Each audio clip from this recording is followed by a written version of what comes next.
ka di ve tu di hian ma na kan lui min ngai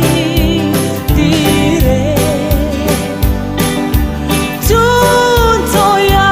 piang an la thoi thar me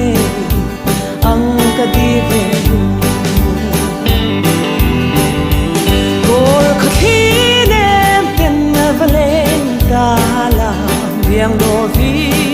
ram chuan lai va them lai ho tin shilang a che